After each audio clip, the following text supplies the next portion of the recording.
गरीब मायका। मोहिनी के 3 बेटे थे। पति खूब अच्छा कमाता और बड़े घर के ऐश सब था मोहिनी के जीवन में। लेकिन एक चीज जो नहीं थी वो थी सुकून। मेरी बहन और मेरा भाई दोनों गरीब, लेकिन मैं मेरे पास तो नोट की बरसात है। तभी मोहिनी की बहन वीना उसके दरवाजे आ जाती है। अरे मोहिनी कैसी है? मेरे घर में ना सिलेंडर खत्म हो गया है। तेरे पास तो इतने पैसे हैं, भरवा देना मेरा सिलेंडर।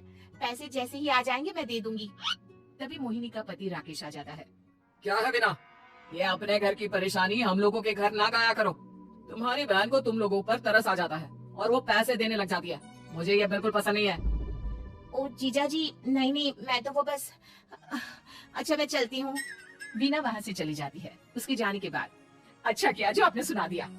अरे न जाने क्या सोचकर मेरे घर आ जाती है कि जैसे यहाँ तो भंडारा भरा है। अरे कितना तो दे दिया।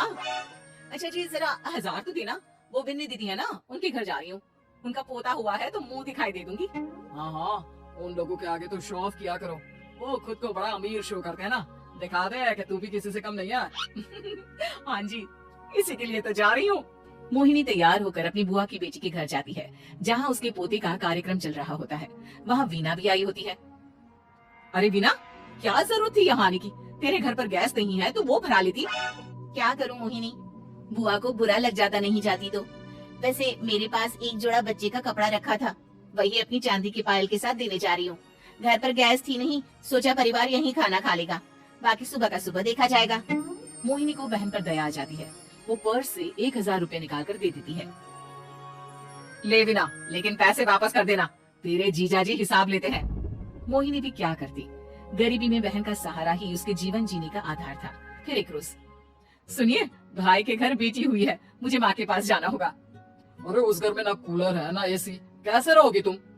हाँ वही सोच रही हूँ कि अकेली जाऊं, बच्चों को साथ ना ले जाऊं। चले जाओ, लेकिन ये जो तुम अपने गरीब परिवार से मिलने चली जाती हो ना, मुझे बिल्कुल अच्छा नहीं लगता। पता नहीं मैं भी कैसे मैनेज करती हूँ, लेकिन क्या करूँ। मोहिनी भाई भाभी के घर आती है। मोहिनी कैसे आना हुआ? तू यहाँ हम लोगों के घर रह लेगी या फिर किसी होटल में रहेगी? क्या हो गया है माँ, मोहिनी को क्यों ऐसे बोल रहे हैं आप? अरे तू नहीं जानती अपनी ननद को, पैसे वाली है ना तो ऐड कुछ ज्यादा ही है। मोहिनी को माँ की बात का बुरा नहीं लगता है, क्योंकि उसे पता ही नहीं चलता कि माँ उसे जली कटी सुना रही है। वो भाभी की बच्ची के साथ लेन देन करती है और वहाँ से चली जाती है। उसके जाने के बाद माँ क्यों आप मोहिनी को इतनी सारी बातें सुनाती हो? भाई का बेटा बोल पड़ता है। माँ क्योंकि दादी जानती है कि बुआ के अंदर घमंड है। सही बोल रहा है मोहन, बहू भले तुझे ना दिखता हो, लेकिन मुझे और मोहन को दिखता है कि वो कितने घमंडी है। मोहिनी मायके आती है, जहाँ गरीबी के कारण चीजें कम होती हैं। इस मोहन के बच्चे को काम पर लगा दो ना, किसी दुकान या किसी होटल में। बर्तन बर्तन धो लिया करेगा, कम से कम 4 पैसे और आएंगे घर में। देख मोहिनी, माना तेरे पास पैसा है, लेकिन तेरे भाई के दिन इतने भी बुरे नहीं चल रहे कि वो अपने बच्चे की पढ़ाई रुकवा कर उससे बर्तन धुलवाए। मोहन माँ की ओर देखता है, जैसे आंखों से बोल रहा हो, देख लिया बुआ का हाल। हाँ मोहिनी बात तो सही है, लेकिन अभी मोहन को पढ़ना है। आखिर तुम भी तो अपने दोनों बेटों को पढ़ा रही हो ना। मेरे बेटों से कैसे कंपेयर कर सकती हैं आप? अरे वो तो कलेक्टर बनेंगे। हाँ कल को वो मोहन को नौकरी में रख लेंगे, क्यों? मोहिनी कुछ दिन और रहकर चली जाती है। धीरे धीरे दिन बीतता है, मोहन बड़ा होता है और कड़ी मेहनत से सफल भी हो जाता है। मोहिनी, माँ के जाने के बाद तो तुमने भाई भाभी के घर जाना छोड़ ही दिया, क्यों? वो क्या है ना, उन लोगों का घर छोटा है, मेरे बच्चे जाना ही नहीं चाहते। पर तुझे क्यों अचानक मायके की बात याद आ गई? यार मेरा तो मायका है, भाई भाभी है, मेरा तो आना जाना लगा ही रहता है। हाँ क्योंकि तुझे आदत है ना ऐसे छोटे से घर में और कम पैसे में रहने की। वैसे क्या खबर है आजकल मायके की अपने? अब वो घर छोटा और कम पैसे का नहीं रहा, क्योंकि मोहन तो बहुत बड़ा आदमी बन गया है। फिर क्या? मोहिनी भाभी को फोन करती है। मोहन किसी बड़ी कंपनी का मैनेजर हो गया है क्या भाभी? क्या ये सच है? हाँ मोहिनी दीदी, अब तो हम लोगों के गरीबी के दिन कट गए। आपके भाई ने कोई अच्छे कर्म किए होंगे जो हम लोगों का बेटा इतना अच्छा कमा रहा है। देख लो भाभी, पहले भी आपने कई गलतियाँ की थी, आप थोड़ा संभल कर चलना। भाभी को मोहिनी की बात समझ में नहीं आती कि वो क्या कहना चाहती है।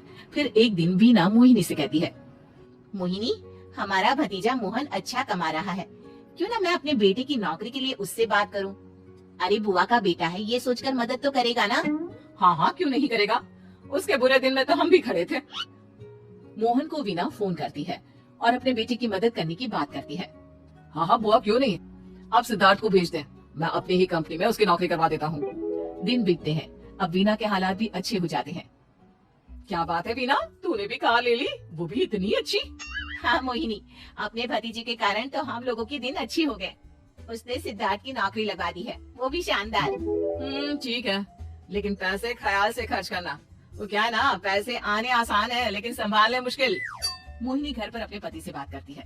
देखो ना, सबके पास पैसे हैं। एक वक्त था जब मैं ही अमीर हुआ करती थी। लगता है कि ज्यादा दिन नहीं रह पाओगी। मेरी नौकरी को कुछ साल ही बचे हैं और तुम्हारे दोनों लड़के निकम्मे हैं।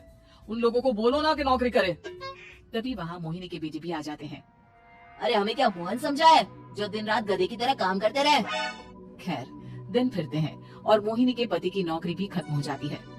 मोहिनी क्या करे, थोड़े से पैसे में गुजारा नहीं हो रहा है। तो क्या करे, मेरी समझ में कुछ नहीं आ रहा। मोहन को बोलो ना कि वो इन दोनों के लिए नौकरी देखे, जैसे सिद्धार्थ के लिए नौकरी देखी है।